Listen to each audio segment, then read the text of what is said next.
Bonjour, ce dimanche est particulier, c'est le dernier dimanche de l'année liturgique.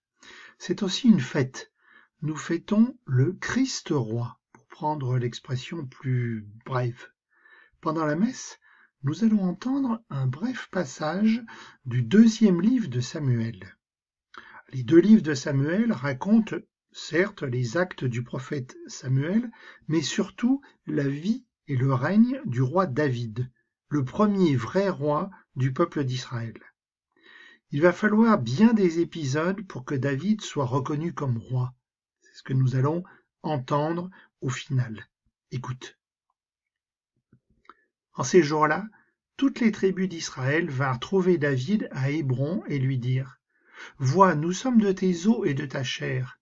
Dans le passé déjà, quand Saül était notre roi, c'est toi qui menais Israël en campagne et le ramenais. Et le Seigneur t'a dit, tu seras le berger d'Israël, mon peuple, tu seras le chef d'Israël. » Ainsi tous les anciens d'Israël vinrent trouver le roi à Hébron. Le roi David fit alliance avec eux à Hébron devant le Seigneur. Ils donnèrent l'onction à David pour le faire roi sur l'Israël. Alors tu as entendu, l'épisode se passe dans la ville d'Hébron, c'est dit plusieurs fois dans le texte. Cette ville se situe au sud de Jérusalem. À cette époque, Jérusalem n'est pas encore la capitale. Elle va le devenir juste après cet épisode. David, lui, n'est pour le moment roi que de la seule tribu de Juda, et il s'est installé dans la ville d'Hébron selon la parole qu'il a reçue de Dieu. L'expression « de tes os et de ta chair », c'est une expression que nous entendons beaucoup dans la Bible, surtout dans l'Ancien Testament. C'est par exemple ce que Adam dit lorsqu'il voit Ève pour la première fois. Cette expression signifie « nous sommes très très proches, nous sommes parents, nous sommes de la même famille ». Ici, les anciens veulent signifier qu'ils sont du même peuple que David. Les anciens vont rappeler l'histoire. Il y a déjà eu un premier roi, qui était Saül, mais ça s'est mal passé, ça s'est mal terminé. C'est ce qu'on a entendu dans le premier livre de Samuel et le tout début du deuxième livre de Samuel.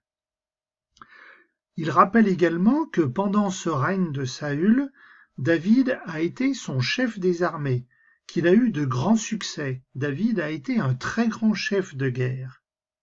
Et enfin, les anciens rappellent la prophétie donnée à David. Il sera le roi de tous. Alors bien sûr, l'expression « berger d'Israël » nous fait penser à quelqu'un d'autre, Jésus lui-même. C'est ainsi qu'il est présenté plusieurs fois dans les évangiles. N'oublions pas que Jésus est descendant de David, il est de la même tribu.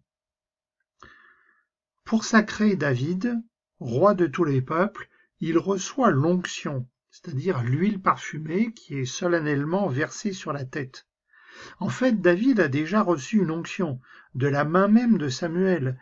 C'est l'onction donnée par Dieu lui-même. Mais voilà maintenant qu'il reçoit l'onction de la part des anciens d'Israël, manière de reconnaître que David est bien le roi sur tout le peuple.